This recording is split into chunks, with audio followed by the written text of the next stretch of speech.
हा विद्यार्थी मित्रांनो, आज आपल्याला इयत्ता 5वीच्या शिष्यवृत्तीमधल्या गणित या विषयातील घटक अभ्यासायचा आहे, ज्याचं नाव आहे क्षेत्रफळ. आपल्याला दोन आकृत्यांचं क्षेत्रफळ अभ्यासायचं आहे. पहिली आहे आयत आणि दुसरी आहे चौरस. आता क्षेत्रफळ कशाला म्हणतात? उदाहरणार्थ बघा, मी ही जी आकृती काढली, या आकृतीने जी जागा व्यापली तिला म्हणायचं क्षेत्रफळ. तुमच्या समोर जो टेबल आहे, त्या टेबलाचा वरचा जो भाग आहे, त्या भागाने जी जागा व्यापली तिला म्हणायचं क्षेत्रफळ. ही खोली आहे, या खोलीने जेवढी जागा व्यापली तिला म्हणायचं. मग आता क्षेत्रफळ बघत असताना बघा, क्षेत्रफळ कसं लिहिलं जातं? एक तर चौरस सेंटीमीटर, ज्याला आपण चौरस सेमी म्हणतो, चौरस सेंटीमीटर. त्यानंतर चौरस मीटर, म्हणजे ज्याला आपण चौमी म्हणतो. त्याचप्रमाणे तिसरा प्रकार आहे चौरस किलोमीटर, ज्याला आपण म्हणतो चौकिमी. म्हणजे ती आकृती केवढी मोठी आहे त्याच्यावरून. जर तिची लांबी आणि रुंदी सेमीत असेल तर चौरस मीटर, तिची लांबी जर मीटर मध्ये असेल तर चौरस मीटर, तिची लांबी जर किलोमीटर मध्ये असेल तर चौरस किलोमीटर. अशा पद्धतीने आपण क्षेत्रफळाचे हे प्रमाणित एकक आहेत, याच्यामध्ये आपण लिहित असतो. आता आपल्याला बघा, इथं आपल्याला दोन आकृत्यांचे क्षेत्रफळ अभ्यासायचे आहेत. पहिली आकृती आहे आयत. आता आयताचा नियम तुम्हाला माहिती आहे.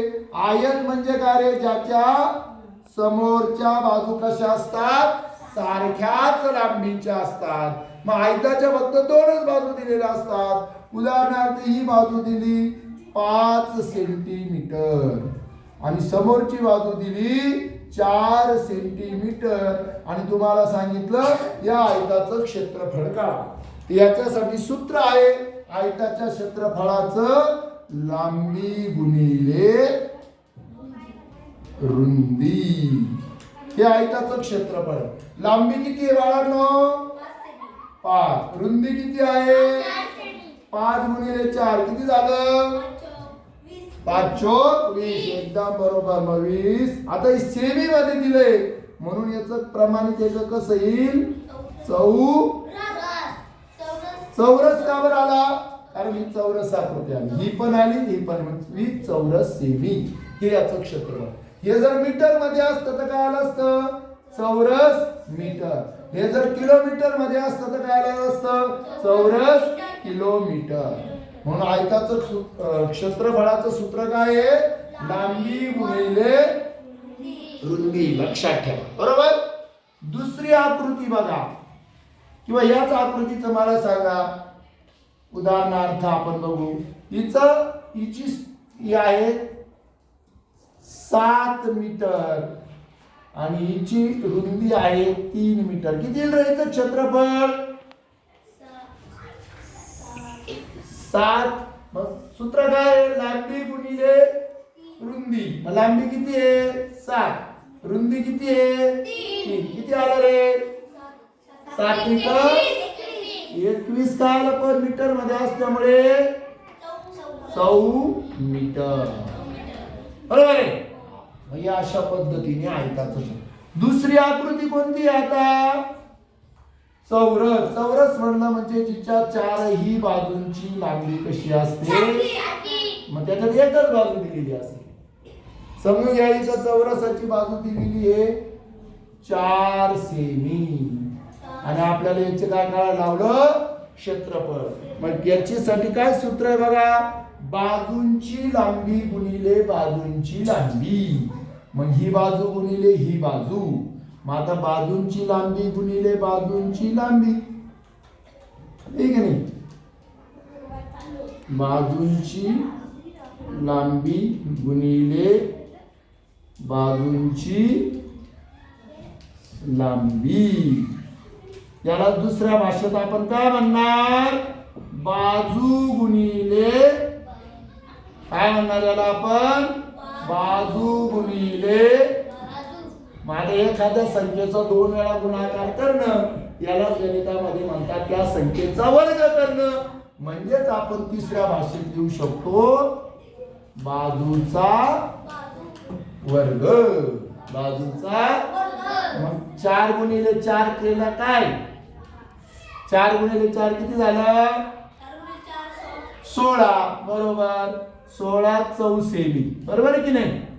आणि 4चा वर्ग सुद्धा किती आला? 4चा वर्ग 16. म्हणजे हे सूत्र आहे. म्हणून आपण याची बाजू आली. म्हणून चौरसाचं क्षेत्रफळाचं सूत्र काय आहे? बाजूचा वर्ग. आणि आयताचं क्षेत्रफळ काय म्हणून लक्षात घ्या. आयताचं क्षेत्रफळाचं सूत्र आहे काय सांगितलं मी? आयताचं क्षेत्रफळाचं सूत्र बाजू लांबी गुणिले रुंदी. आणि चौरसाचं क्षेत्रफळाचं सूत्र काय सांगितलं मी?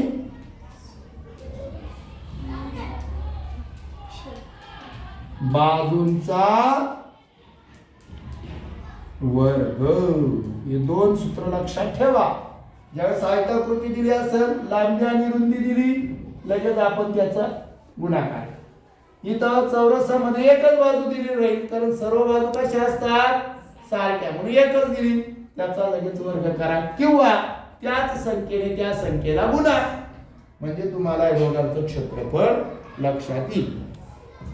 उदाहरणार्थ आपल्याला एखादं दिलं, एखादा आयताकृती खोलीची लांबी 6 सेमी असून त्याची रुंदी 4 सेमी आहे, तर त्याचं क्षेत्रफळ किती?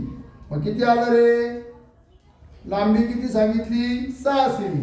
रुंदी किती सांगितली? 4 सेमी. मग दोघांचा गुणाकार किती आला रे? 24 चौसेमी. सेमी. चौ शब्द लक्षात ठेवा. चौ म्हणजे चौरस, कारण तो चौरस झाला. 4ही बाजूंचा विचार केला. आणि सेंटीमीटर. अशा पद्धतीने हे सूत्र आहे. त्याच्यावर आधारित जी उदाहरणं आहेत ती आपल्याला लक्षात आली पाहिजे. कळालं मग? ओके.